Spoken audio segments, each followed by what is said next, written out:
I think. Juan, can I Would you ask say, you- Juan, where? Oh, go Sorry, ahead. Rachel. I was just going to ask about the wall outside of the White House. I don't know if you can talk about it, but in another video, I can't remember if it was with us or with someone else, you mentioned the word blast wall. You called it a blast wall.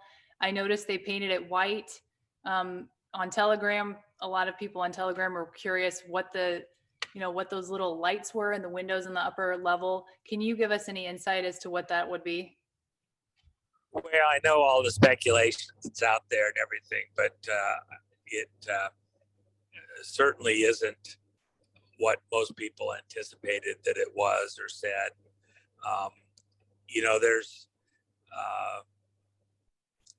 There's a lot of trolling going on to both sides. And that's one of the things that people need to kind of be aware of. We troll them, they troll us. Those minor things where people are reading the tea leaves, trying to look for direction, most of the time, you just can't get too bogged down on it. It'll screw with your brain. The big moves are going to be pretty obvious as they happen, just like the Allies landing. Look, everybody knew it was Calais or Normandy. It's coming soon. You had the high tides. You had a certain likelihood. The Germans had the wrong beach and they had the wrong date. We caught them by surprise. They had the right idea. They were just caught flat-footed at the critical moment. And they thought that we wouldn't attack them on their strength. Normandy was really their strength. And they just figured that just wasn't going to happen there. This is not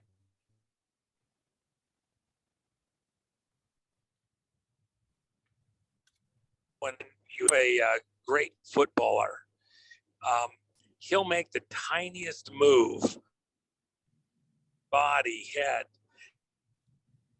has a reaction. You have an instant to react. And then he goes a different direction. You have to commit to try to do a counter. He'll feint you. He'll trick you. You make your move, and he's already knows what he's going to do, and he goes off in a different direction. So what happens? He snuck you.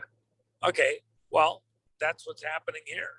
And there's a lot of feints. There's a lot of maneuvers and tricks to get the other guy to commit energy, talk, opinion in the wrong direction. And so it's a back and forth game. One of the things is when I talk about grains of sand coming out from the other side's feet, look at the head of CNN, Zucker, stepping down. Okay, so now you've lost another key player, just one grain of sand in the big sea of things, but you've lost another key player that can back you up, protect you, make sure the news goes a certain way and affects what's going on. Okay, now what are you going to do? Is the guy that comes in and replaces him or the team going to be as effective? Do they know all the right phone calls to make, all the right people to back up in an instant like he did? No. So are you going to be as fast on your feet? No. And how many players like that have they lost over the last many, many, many months? Are they as efficient and as controlling as they were within the media stuff? They're shutting down America on the media, but they don't see 107 Daily coming, the way we're doing. In fact, I'll just tell you, whereas the president's social media and some of the other guys have come out and done stuff, and they've been taken down within hours of coming out, we're getting attacks in the six figures zone daily to try and take down our site, and they bounce off like rubber balls. We're in fantastic shape over there, and we're assisting other sites to do the same with similar security measures. So where they've been prevailing on so many levels, stopping the conversation, choking back the conversation, and not getting citizens positions where they can participate and talk about what happened in the fraud of the elections or other things in the medical, etc. Those abilities to choke us back are going away. I'm,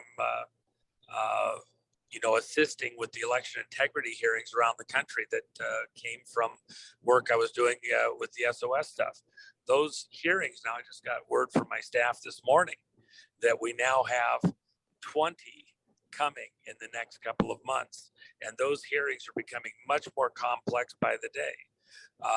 The people in our SOS campaign, Secretary of State's offices around the country, the opponent to Rachel Hamm in California just on the Republican side just announced that she was withdrawing from the campaign yesterday because Rachel has all the momentum. That's the exact term. So we're going to work with that candidate, who's a good candidate, to go for another office that's needed from the Republican side. And her stepping out of the race doesn't weaken where we're at. It strengthens, because we'll be able to do a couple of different offices now with great candidates in both of them. But for the Secretary of State position, Rachel Hamm has the ball at this point in time and is doing fantastic. Out across the country, we are gaining strength rapidly and able to,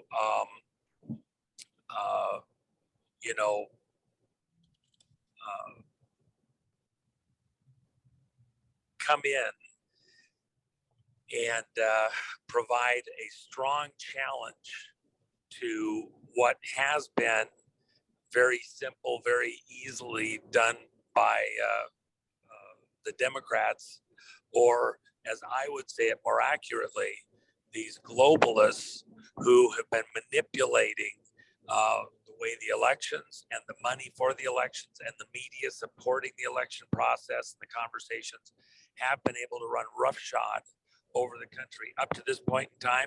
That's going away on them. And we're going to provide great challenges to them to get back into this game in an effective way